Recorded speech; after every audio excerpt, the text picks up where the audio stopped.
Hey, what's going on, guys? Dale Valor here from Modern Valor Dating. Listen, man, look, there's so many coaches out there. There's so many voices and opinions that you can hear from, and many of them are great. Some of them, hey, look, man, I'm not here to mention names or anything like that, but, I think that, you should go with your gut on that. Who you resonate with is who you resonate with. Whether it's me or anybody else, that's totally fine. That's your prerogative. But here's the deal. Very few of them are women. And I can understand why, okay? Because I think for a lot of the virtues of being a man and being masculine, it takes a masculine voice to instill that in people, because we have shared experiences. As being men, we have, in large part, a lot of the same experiences. Even though our lives may be vastly different, there's certain expectations of us. There's certain ways that we should carry ourselves. There's certain ways that we should do things. And so, look, man, I totally understand why there isn't a whole lot of female voices out there teaching guys. There's a few. There's some out there, but it's definitely the minority, okay? But thing is, there are things that you can learn from women. Don't be this dude that's like, there ain't shit that you can learn from a girl about dating or anything else. They're just them and da da da da da da. Okay, you could be that guy, all right, but you're gonna be missing out on some lessons that I think that you could take from them and apply to your own life, and particularly when it comes to attracting them on some level. Now, look, I get it. Some of the advice that you may get from women is a little surfacey, and there's not a lot of meat to it, and the whole ask a fisherman how to catch a fish, not a fish. I get all that, okay? But there still are some certain lessons that you can learn. All right, so I got a few ideas on that. We're gonna hop into it right now. Let's go. Number one, honesty. You would be very surprised at the level of things that women will be compliant with as long as you are honest with them, that you tell them the truth and what it is that you really want. You're upfront about your intentions. See, I used to fall into this trap, okay, long time ago, where I felt like that I had to placate, where I felt like that I had to hide my actual intentions and things like that, because if I did, then she would be more likely to, get involved with me, sleep with me, whatever the case might be, because in my mind, it was a limiting belief, like, oh, well, girls don't, I can't tell her that I'm seeing other girls, was a big thing. I can't tell her that I'm talking to somebody else. I can't tell her that I'm in a relationship over here that's an open relationship, okay? I can't tell her these things because it's gonna scare her away. And what I found out is that I was dead wrong about that, all right? If you are upfront and she is attracted to you, that's the key. If she is attracted to you, the level of things that you can get away with by just being honest, I guess you're not even really getting away with it because you're being upfront with it, but the thing, you get what I'm trying to say. The level of things that she will bend over backwards for, if she's attracted to you like that, will astound you, So that was one thing that I learned, because it was just my perception, just from being a man, and just I don't know, I guess the influence might have been, some kind of cultural things that maybe you see on TV or movies or something like that. Maybe I was susceptible to buying into that, and I was just 100% wrong, man. And by engaging with a group of different women, especially over the course of time, I came to realize that I was like, man, all I'm doing is making everything double and triple as hard for myself, because I got to keep my story straight. I got to keep everything moving forward, and everything. I can't let her find out about this, and I have to keep this hidden. Dude, it just makes your life so much more easy if you're just upfront and honest, and it just shows that you're secure with who you are. Okay, that's an extra benefit. All right. Okay, we're gonna get to number two. Let's go. Number 2, taking the lead. See, I don't know what it was, maybe when I was growing up, being, I don't know, culturally indoctrinated through, movies and TV. I brought it up a little bit before, but the thing is like, I came up thinking that the woman was supposed to take the lead in the sense of, like every trope that you would see on TV, which is where I got a lot of my education or lack thereof, I guess, when it came to dating and stuff like that, and through, junior high and high school and even in the like early college age years, the trope was that the woman runs the show. Like any like sitcom that you would watch or any kind of movie or something like that, it was always like this successful, pretty wife, girlfriend or whatever. And then you had like this kind of goofy, half-witted dope that she's with or whatever. And the thing was is that I bought into that. And so I always, hey, whatever you want. What do you want to eat tonight? Whatever you want. Where do you want to go on a date? Whatever you want. Like that was kind of my standard go-to, was never planning anything, never taking the lead, until I finally had some real conversations with women that were like, no, man, like you have to take the lead, because if you don't, like all attraction's just going to go right out the window, and then from there, and then once I found out about like the pickup community and things like that, then it really reinforced that. But that was an eye-opening thing for me, because I just assumed and I just thought that the girl was supposed to take the lead in every situation. You just do what she wants, like that's just how it is. What you want doesn't really matter. What she wants really, really matters. You know what I mean? And so that was my standard operating procedure. All right, we're gonna hop into number 3. Let's get it. Number 3, the 3 F's. Okay, here's the 3 F's. All right, now follow me with this. One time I'm talking to a girl and she asked me, what am I looking for? What do I want out of this?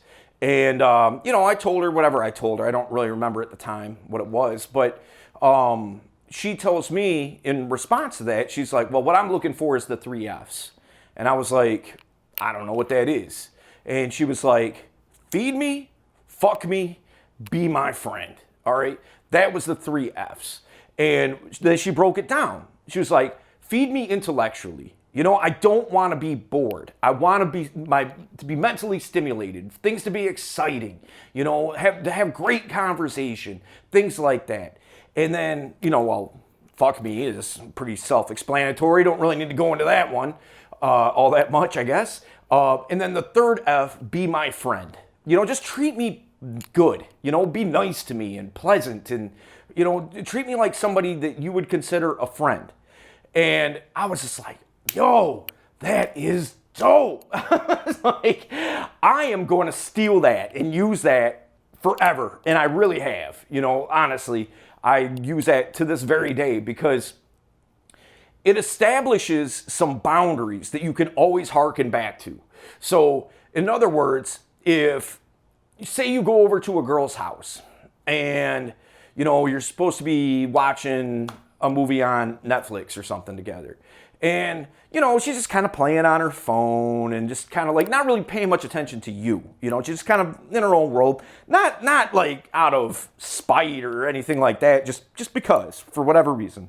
You could say to her, hey, listen, remember when we had that conversation about the 3 F's and we were talking about how we'll feed each other and make sure that the other one is never bored and that we'll always have stimulating conversation and things like that? Do you really think that that's what we're doing right now? I've called girls on this, and to my surprise, they were like, you're right. I called them out.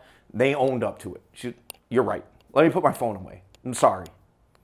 Cool. If things get stale in the bedroom or something like that, hey, remember that time we talked about the 3 F's? Or the 3rd one, she had a bad day or things aren't going good for her. Whatever. You know how it is. You go over to her place or she comes over to yours and she's just being bitchy. You know what I mean? She's just really just not, she's not being pleasant at all. Hey, look, I appreciate the fact that you were having a bad day and you got some things going on and stuff like that, but let me ask you something real quick. Is this how you act with your friends? Because remember, we had that conversation about the 3 F's, and we said that we would treat each other like we would treat our friends. Is this how you interact with them? I'm sorry, you're right. You know, so it's just a great standard to throw out there. You know, it's a great set of boundaries that you can always play that card if you need to. And you know what? Matter of fact, in the comment section, what I'd like you to do is drop in the comments, what is something that you have learned from a woman in dating? Or a woman in general. Maybe your mom gave you some great advice and you're just like, yes, she's right. You know what I mean? Or whatever. Put that in the comments. I'd love to have that conversation. All right, we're going to get number 4. Let's go. Hey guys, wanted to take this quick time out just to remind you, if you have not subscribed to the channel, make sure you do so now. Why? Because we're putting out videos 3 times a week to help you level up your dating life, your personal life, every aspect of your life. And that's what we're here to do, and that's what we're gonna do. So make sure that you subscribe, like the video, share it with somebody that you know needs to see it, and I know that you know somebody that does. In addition to all of that, the last Saturday in July, we're going to be doing our monthly live Zoom event. And this month, we're going to be talking about overcoming your limiting beliefs. So all you got to do is register and show up. It's 100% free. Number 4, BDSM. All right, so here's the thing, man. I ended up getting very, very involved in the BDSM community here locally in Detroit, okay? But before that happened, I really wasn't even hip to it. But I didn't really know, like, the psychology of it, and I really didn't know the mechanics of it, okay? And I didn't really care either, by the way. But the thing was, is that once that got introduced to me through a woman, that I could see the possibilities there. I could see how it can really, really work and how many women are really into that. It was probably about a year, maybe a year and a half before 50 Shades of Grey came out. So like the BDSM stuff kind of exploded after that. But before that, it was a little more hush-hush, a little more underground and things of that sort. But it turns out, like, man, so many women are into that. And it just gave me an extra layer of something that I can use as leverage for attraction. You know, because not every guy is going to be into that. Well, not every girl's into it either. But the thing is that if you can be flexible with it, you know, look, it can make a world of difference. And that was something that was introduced to me by a woman. All right, we're going to get number 5. Let's get it.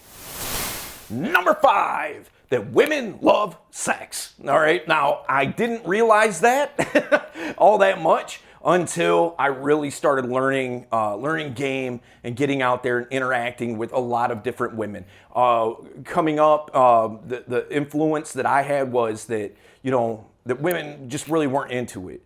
And it was kind of a thing that they did as a favor for guys. You know, like it was a guy's thing, and women just go along with it because they want to lock down a guy.